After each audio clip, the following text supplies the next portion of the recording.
I want to show you something on joint locking. This motion right here. I want you to feel this from your knees and your hips, and you just want to do this, right? This is one of the most important things you'll ever learn.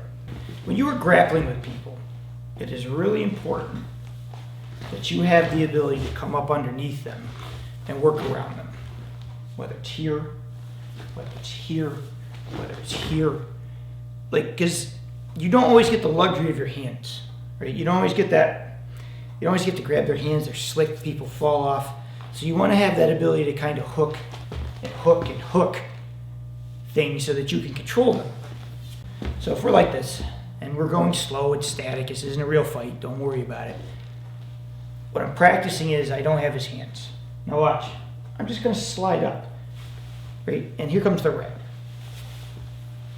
This ability for you to roll and roll into things, right, is important for control.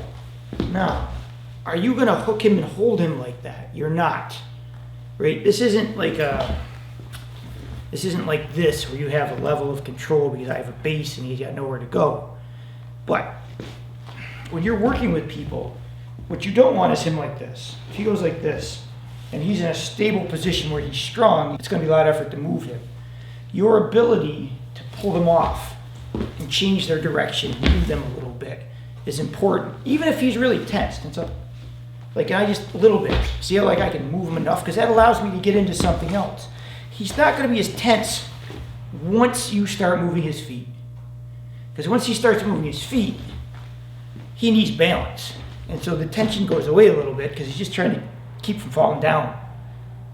So what I would say it's important to practice is you got to feel how you roll things.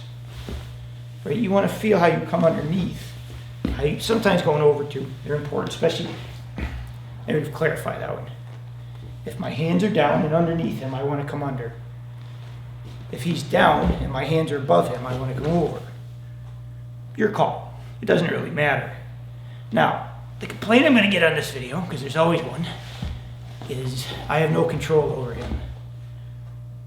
I know. That's not the point. This isn't... When people do joint locks, they want to feel like they can just pin people and hold them all the time, and that's not always the case.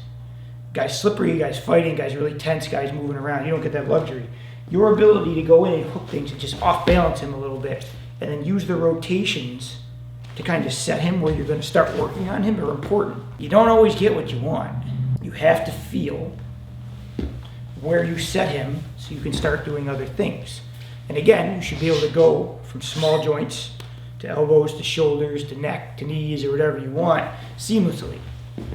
If you just practice one set of something, it's not enough. Because when this fails, you have to have the ability to go somewhere else. You have to have the ability to go somewhere else.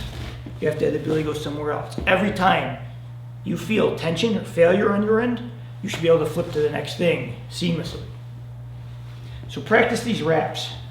Underneath, right? How to hook, how to come underneath, how to come this way. And I think it will help you make your work a lot better.